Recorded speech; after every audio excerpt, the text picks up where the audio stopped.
100% CO, présenté par Sudauto.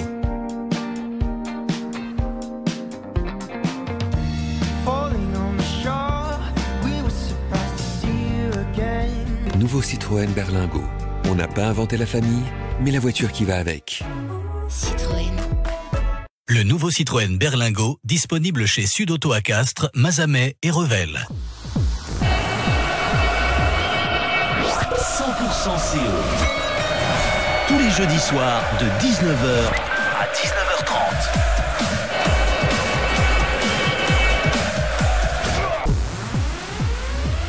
Bonsoir à tous, bienvenue sur 100% comme tous les jeudis, 100% CO et pas d'exception pour ce jeudi 1er novembre. Bonsoir Cyril. Bonsoir David, bonsoir à tous. Est-ce que c'est la crise à Castres? Bon, spoiler, non, mais attention, avec une seule victoire sur les 4 derniers matchs, toute compétition confondue, le CO patine un petit peu.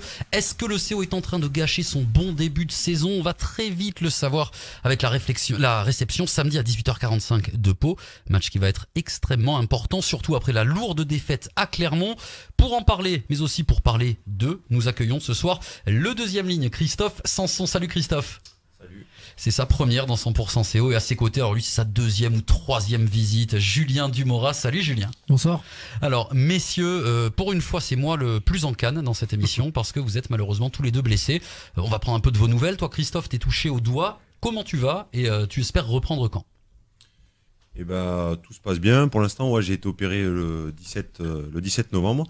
Et là, pour l'instant, je m'occupe, enfin du moins les prépas physiques s'occupent de moi et j'espère reprendre début décembre si tout va bien. T'avais énormément joué depuis le début de la saison. T'étais titulaire de rang, longtemps de rang. Ça vient couper un petit peu la blessure. On le vit comment, on le gère comment ça fait partie du haut niveau aussi, j'imagine. Oui, malheureusement, ça fait partie de ce sport. C'est vrai que ça se passait pas trop mal jusqu'à présent, mais bon, voilà, écoute, il me reste un petit peu de temps encore de rééducation pour ce doigt, et puis j'espère reprendre le plus rapidement possible et en pleine forme. Julien, toi, tu viens d'être opéré, donc c'est problème de pubalgie. C'est parti pour la convalescence, du coup, maintenant. Ouais, j'ai été opéré vendredi dernier, le 26. Ça s'est plutôt très bien passé. C'était un petit problème que je traînais depuis la saison dernière, depuis la finale. Et là, pour la réception d'Exeter, j'ai un tendon qui a lâché au niveau des adducteurs. Donc l'opération était obligatoire. On l'a vu de toute façon, hein, sur une action, tu récupères un ballon dans ton corps, on te voit d'un coup t'arrêter, te contracter un peu. T'es pas sorti de suite d'ailleurs? Non, je suis pas sorti de suite, non. C'est quoi? C'est le staff qui t'a fait sortir ou c'est toi au bout d'un moment qui a vu que ça marchait plus? J'ai voulu tenir un petit peu jusqu'à la mi-temps, mais au bout d'un moment, j'arrivais plus à être à 100%, donc il fallait que je sorte. L'an dernier, tu avais été titulaire, toi, à 26 reprises. Enfin, tu avais une saison très pleine. Il y avait eu une petite blessure aussi au milieu. Comment tu gères ça, le fait de ne pas jouer? Je me souviens, l'an dernier, tu nous avais raconté que ça a été une période compliquée. Enfin, vraiment que tu étais ennuyé. Tu le gères comment, là, le fait de ne pas jouer? C'est déjà compliqué. Là, cette semaine, je tourne un petit peu en rond à la maison, mais voilà, il faut prendre son mal en patience. Bien se reposer, ça va faire du bien aussi, et puis se remettre d'aplomb pour revenir en pleine forme. Julien Dumorat, Christophe Sanson avec nous. Vous jouez dans 100% CO ce soir avec nous. On vous fait gagner vos places, 2 places pour Castres-Pau. C'est ce samedi à 18h45 au stade Pierre Fabre. David, exactement. Comment on fait pour jouer? Exactement, on envoie un SMS, c'est tout à fait simple. On envoie Castres au 7 17 18. 2 places donc pour aller voir effectivement le CO samedi contre Pau. Cyril, c'est tout simple. Castres 7 17 18. Castres au 7 17 18. Vous avez jusqu'à 7h30 pour jouer avec nous. C'est donc blessé, Julien et Christophe, que vous avez assisté à la défaite de vos coéquipiers à Clermont. On a pris une leçon d'engagement, a dit Christophe Furios après le match. Quelle impression t'as eu de cette rencontre, toi Christophe, par exemple? Pour tout dire, j'étais en tribune, moi j'étais à Clermont et j'ai assisté au match avec les supporters. C'est vrai que c'était pas un match très marrant à regarder. En plus, les conditions climatiques n'étaient pas très bonnes. On a fait pas mal de fautes de main et c'est vrai qu'au niveau de l'engagement, on a été pris. Donc voilà, à la vidéo, on en a parlé lundi et on va essayer de remédier à ça avec la réception de Pau. On a vu aussi que Clermont, c'était véritablement cette équipe en pleine bourre depuis le début de la saison. Ils l'ont bien montré sur ce match, Julien. Vous l'avez senti comme ça? Enfin, c'est vrai qu'on a eu l'impression que Castres s'est pris une espèce de dynamique implacable clermontoise de plein fouet. Oui, on les voit en forme depuis le début de saison. Il a encore prouvé samedi, que ce soit dans l'engagement et après, dès qu'ils avaient l'opportunité de scorer, Ils l'ont fait. Au final, ça a fait un score lourd à la fin du match pour nous. C'est la Coupe d'Europe qui a pu laisser des traces ou pas? Parce que moi je me souviens juste avant le match, on avait posé la question à Christophe Furios qui nous avait dit qu'il y croyait pas, que Exeter justement ça avait été des efforts, beaucoup de courses en fait, et moins finalement de frontal comme on peut en trouver en top 14, et que finalement il n'avait pas trouvé les joueurs mâchés. Comment vous voyez ça, vous? Est-ce que vous pensez que ça peut laisser des traces finalement, les 2 gros efforts en Coupe d'Europe juste avant? Après ouais, c'était 2 gros matchs. À Gloucester, c'était un match où il y avait pas mal d'engagement quand même, vu les conditions climatiques. Exeter, ça a plus couru qu'il y ait pu y avoir d'engagement que face à Clermont. Après, voilà, on est habitué à enchaîner les gros matchs et les grosses performances. On est tôt dans la saison quand même, donc je ne sais pas si ces 2 matchs de Coupe d'Europe ont laissé des traces par rapport au match de samedi dernier. Christophe, c'est une gifle un peu d'en prendre 40 comme ça. Est-ce qu'on peut en tirer du positif, ou au contraire c'est le genre de défaite où surtout on n'y pense plus, on avance? Non, je pense que c'est vexant. Ouais, voilà, tu peux prendre 20 points, mais c'est vrai que 40 ça fait lourd. Je pense que tous les joueurs, voilà, même ceux qui n'ont pas joué, que ce soit Julien ou moi, voilà, ça fait mal même pour nous. Donc je pense qu'il faut s'en servir justement, voilà, et essayer voilà, de plus revivre le même scénario. On était quand même bien préparé pour ce match apparemment. La semaine avait été très bonne au Lévézou, donc voilà, on a cherché ce qui n'allait pas et puis on va se remettre au boulot dès samedi, quoi.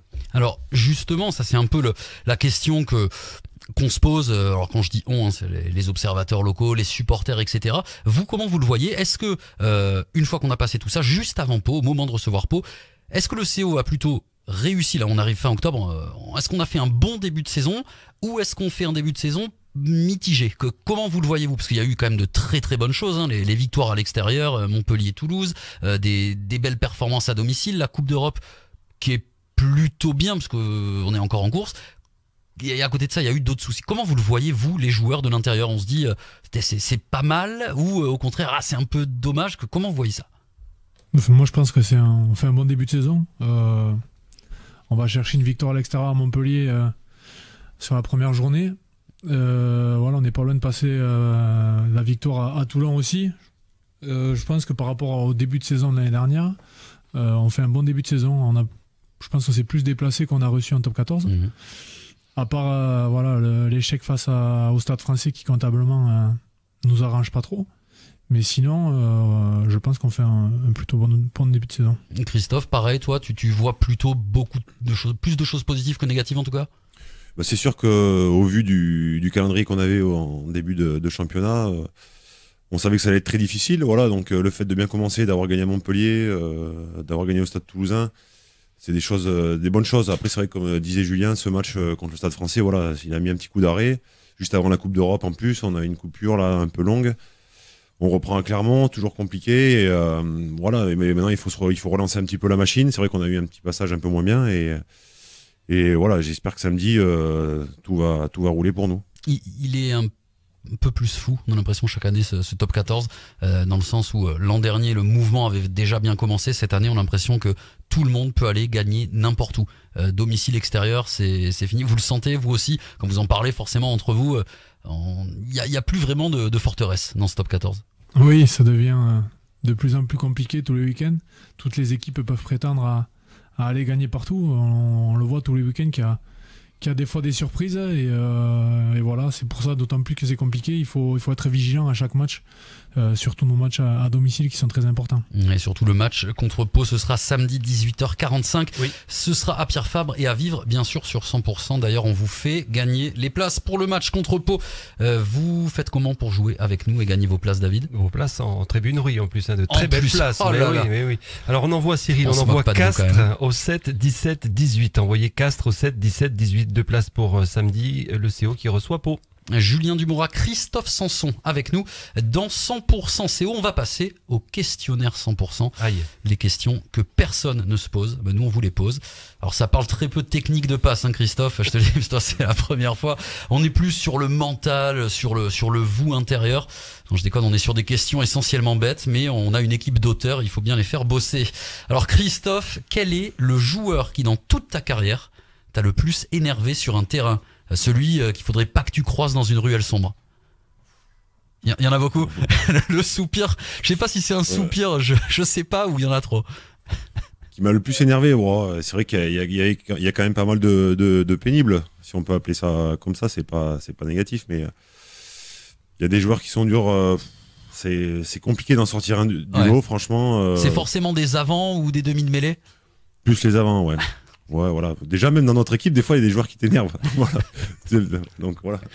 Julien, avec lequel de tes coéquipiers tu serais capable de tout plaquer pour aller ouvrir un restaurant de spécialité du Sud-Ouest à Paris dans le 16e? Avec Thibaut Lassalle. Avec Thibaut Lassalle, obligatoirement. C'était facile. Je crois qu'on lui avait posé la question aussi. Oui, je crois qu'il était chaud. Ouais. Christophe, on sait que dans une équipe de rugby, ça chambre, ça rigole. On voulait savoir quel est le joueur le moins drôle du vestiaire à Castres, sachant que nos informateurs ont déjà lâché un nom ou deux, mais on va voir si on a les mêmes sources. Celui qui a le moins de fantaisie? Alors, oui, ou alors celui qui fait des vannes qui tombent à plat. Tu peux. Nous, on a des noms pour celui-là. Pour cette à l'époque, il y avait un grand catégorie. spécialiste, c'était Brice Mac. Ouais. Voilà, s'il m'écoute, je pense à lui. Mais c'est vrai que là, je pense que dans les blagues pourries, voilà, Camille Girondeau, il est pas mal. Camille Girondeau. Voilà. On nous a parlé d'un certain Loïc J aussi, deuxième ligne de son état. Il était venu avec Danny Kodze. Ouais. Ça a été assez terrible. Julien, tu préfères être obligé de dîner? Alors attention, c'est un tu préfères. Être obligé de dîner tous les soirs pendant un mois en tête-à-tête avec Mourad Boudjelal, ou être forcé de chanter Nado à la mi-temps de Castrepo tout seul au milieu du terrain? Le chant de Nadao. Le chant de Nado. C'est noté. Christophe, t'es un passionné de chasse. C'est quoi le mieux pour toi? C'est gagner le Brennus ou tirer le plus beau sanglier de la forêt? Le Brennus, sans hésitation. Sans hésitation aucune. Julien, toi, t'as même chose, tu chasses aussi beaucoup, pareil? Ouais, je chasse, j'ai tué des sangliers, donc je dis le Brennus. Le Brennus. Julien, ta dernière grosse colère dans le vestiaire, ton coup de gueule pendant ou après un match, c'était quand? Je me rappelle pas. Il n'y en a pas eu spécialement. Tous les week-ends, sur le terrain. C'est vrai, C'est un ça. râleur sur le terrain. Ah, c'est un râleur. ça m'intéresse. C'est un râleur, Julien Dumora. C'est un mauvais perdant. Donc même à l'entraînement, il râle souvent quand ça va pas comme il veut. Le côté sombre, là, dévoilé Voilà. comme ça, c'est terrible. C'est terrible. Est-ce que toi, Christophe, aussi, tu es ce genre de joueur que tu peux râler, pousser des gueulantes dans un vestiaire? Non, franchement, très rarement. C'est vrai que je suis pas quelqu'un qui prend la parole souvent. Donc voilà. Si ça doit le faire, c'est que vraiment, il y a quelque chose qui m'a énervé. Avant de parler du match de Pau, on va parler un peu de vous, Julien et Christophe. D'abord, jingle David. 100% CO. Avec le nouveau Citroën Berlingo, on n'a pas inventé la famille, mais la voiture qui va avec. Le nouveau Berlingo, disponible chez Sud Auto. Alors Julien Dumora, d'abord, tu es un des leaders de la vie du groupe Hors Rugby. Et alors vous venez de monter une association avec les joueurs pour gérer un petit peu tout ça. Et explique-nous, il s'agit de quoi? Ouais, c'est l'association des Olympiens. C'est tout récent. On l'a monté il y a à peu près un mois et demi, 2 mois. Avec Baptiste Delaporte et Antoine Tichit. Voilà, c'est pour gérer un petit peu mais là, déjà l'argent, les cotisations qu'on peut mettre de côté par rapport à tout ce qu'on fait en extra rugby, on va dire. Parce que c'est une vraie asso, loi 1901. Ouais, exactement, ouais. Et du coup, après pour faire tout ce qui est des soirées, et après quand on va manger dans les restaurateurs de Castres, un petit peu pour remercier un peu tout le monde. Et après sur les réseaux sociaux, pour l'actualité un petit peu du groupe. Parce que vous avez créé un compte Instagram spécial, donc c'est le compte des Olympiens, c'est ça? Ouais. Où on peut vous voir un petit peu sous un autre jour. On voit vraiment l'intérieur du groupe en fait. C'est plutôt sympa, hein. Moi j'y suis allé, ça branche pas mal quand même. Mais pourquoi vous avez eu envie de faire ça, de partager ça aussi avec le public? Ouais, c'est pour faire vivre un petit peu les gens à l'intérieur du groupe quand il y a des anniversaires avec des photos un petit peu insolites, quand il y a des événements à suivre, comme ce week-end après le match de Pau où il y a une soirée d'organiser. Donc du coup on fait un petit peu la pub là-dessus aussi. C'est pour faire vivre un petit peu les gens à l'intérieur du groupe. Non, parle-nous de cette soirée justement. Après le match contre Pau, une soirée, c'est au chapiteau, hein, c'est ça, au chapiteau des supporters. C'est les joueurs qui vont faire le service en fait. Exactement, on passe un petit peu derrière le bar pour servir nos supporters. Je pense que ça fera plaisir un petit peu à tout le monde. Ces soirées un peu sud-ouest avec des bandas, il y aura peut-être des bandanas aussi pour les supporters. Donc voilà, c'est un petit peu pour se retrouver après le match tous ensemble et qu'on puisse nous aussi servir nos supporters. Et Julien Dumora sur le bar à chanter Nadao? Je suis pas sûr d'être en forme pour le faire. Sur une chaise sur le bar, alors au moins. Christophe, comment tu vois ça? Donc toi t'es pas dans l'assaut, mais bon tu vois ça comment, les réseaux sociaux, faire vivre un petit peu ce mouvement des Olympiens qui est plutôt très bien reçu, très bien perçu par le public, par les supporters. C'est vrai que c'est sympa, on va dire que c'est pas courant, voilà, donc c'est bien, c'est la première année où voilà, le public peut voir un petit peu comment se passe la vie de groupe.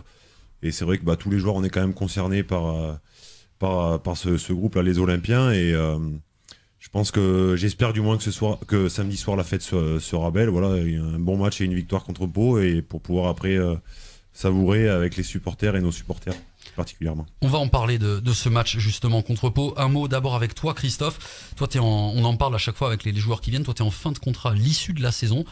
Où est-ce que ça en est de ta prolongation? Est-ce que tu as prolongé et tu nous l'annonces là par exemple? Ou c'est pas fait? Où ça en est de tout ça? Non, il y a rien de fait encore. Voilà, j'aurai une décision à prendre parce que je prends de l'âge aussi. Donc voilà, je sais pas encore ce qui va se passer, si je vais continuer ou si je vais arrêter ma carrière. Voilà, donc on verra comment va se passer la saison. Et pour l'instant, je veux profiter et prendre du plaisir. En tout cas, le choix pour toi, c'est pas Castres ou un autre club, c'est Castres ou fin de carrière, c'est ça, hein? Voilà, exactement. D'accord, ok. Gros enjeu samedi avec le match contre Pau. On va en parler tout de suite dans 100% CO avec Julien Dumora et Christophe Sanson. Castres reçoit une équipe qui était venue s'imposer l'an dernier dans le Tarn, qui avait failli ruiner les espoirs de qualification.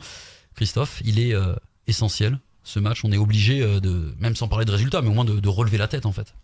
Oui, exactement. Il faut qu'on montre absolument un autre visage parce qu'on a été pris sur tous les fondamentaux au stade Marcel Michelin. Donc, c'est un match capital. Voilà. En plus, avant une semaine de vacances, on n'a pas envie de passer nos vacances à ruminer. On a envie de savourer vraiment et puis donner du plaisir au public parce que, bon, ils en ont pris peut-être contre Exeter, mais en top 14, voilà, le dernier match, on avait perdu. Donc, à nous de relever la tête et de faire un gros match samedi.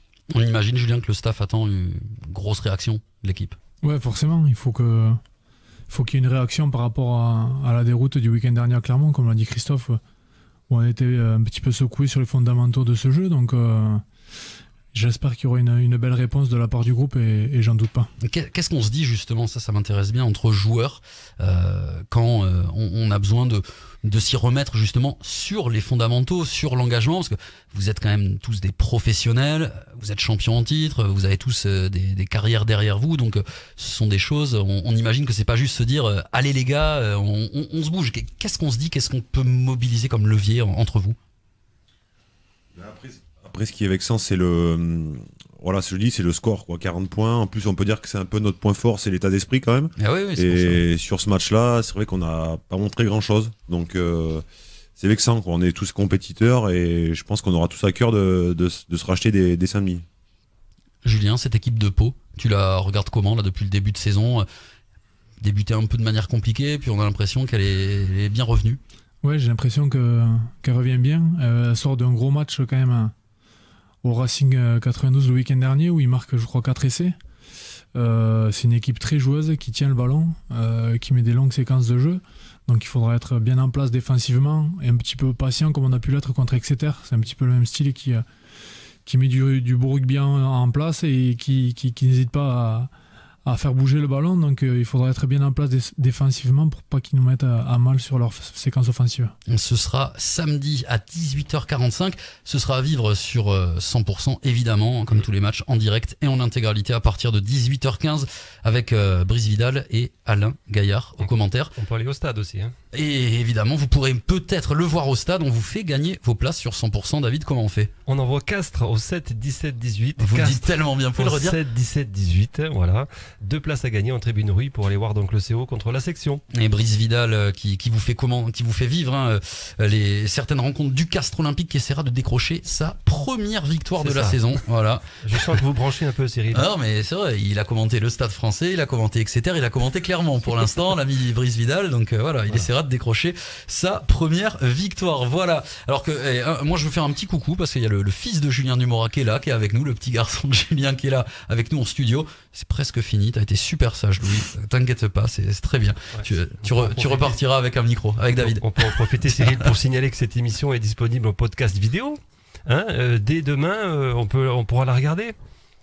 En allant sur 100%.com sur le site internet. C'est pour ça que tu avais mis ta plus belle chemise, C'est David. Ça. Effectivement. Un mot sur les espoirs du Castres Olympique qui reçoivent Béziers. Ce sera ce samedi, ce sera au Stade du Reil à 15h. Et puis je voulais aussi vous dire un mot sur le Castres Olympique qui s'associe à l'opération Le plus grand pull de Noël du monde. Le plus grand pull de Noël sera présenté au public de Castres à Pierre Fabre à l'occasion de la rencontre du 22 décembre. C'est un peu plus loin, ce sera contre l'Union Bordeaux-Bègles. Les tricoteuses seront au village gourmand du stade pour la rencontre également contre Pau. Voilà, ça c'est ça qui nous intéresse. Elles ont besoin d'aide pour tricoter donc ce pull de 8 mètres sur 5. C'est un vrai défi qu'elles se sont lancées et le Castres Olympique est aux côtés donc pour créer le plus grand pull de Noël du monde. Ce sera un record homologué par le Guinness Book. Il y aura un stand au stade Pierre Fabre. Vous pourrez venir chercher de la laine et tricoter des carrés de 30 cm. Alors Julien, Christophe, je sais pas si vous allez participer au tricotage. C'est une technique quand même. Ah non, oui, Christophe il est blessé. Si j'avais pas la telle, peut-être, mais là non, je peux pas. Ouais, Christophe il est blessé au doigt malheureusement. Toi Julien c'est bon donc du coup. Ouais, je vais essayer. Nada sur le comptoir et le tricotage du plus grand pull de Noël du monde. C'est bien, on leur fait des défis. Ils vont plus venir après. Les joueurs du Castres Olympique. 100% CO, on approche de la fin, on touche la fin même du doigt. Je vous rappelle que vous jouez avec nous jusqu'à 19h30 Castres au 7 17 18 par SMS pour gagner vos places pour la rencontre entre le Castres Olympique et la section paloise ce samedi à 18h45. Julien, Christophe, qu'est-ce qu'on vous souhaite? On vous souhaite déjà un bon rétablissement parce que je rappelle que vous êtes quand même venus nous voir alors que vous êtes en convalescence, donc c'est très sympa. Merci à vous et on imagine que vous voulez peut-être passer un mot à vos coéquipiers là qui vous écoutent. Qu'est-ce que vous voulez leur dire pour le match contre Pau? Mais voilà, qu'on est à fond derrière eux, qu'on n'a aucun doute sur les capacités de l'équipe et on leur souhaite un bon match pour samedi. En tout cas, on sera là pour les supporter. Christophe? Exactement comme a dit Julien, il a très bien résumé la situation. On sera là et on croit en eux. Merci Julien Dumora, Christophe Sanson dans 100% CO. Nous David, on se retrouve la semaine prochaine. Exactement. Et donc on se retrouve dès demain matin sur 100%.com. Vous pouvez réécouter et même regarder cette émission puisque c'était en direct filmé, c'est filmé. Toute cette technologie pour cette émission, moi ça m'impressionne. 100% les tubes et l'info, on vous souhaite une excellente soirée et on vous dit à la semaine prochaine. Dans un instant sur 100% à la suite, les tubes et l'info avec Clean Bandit. Bonsoir à tous. 100% CO. Tous les jeudis soirs de 19h à 19h30.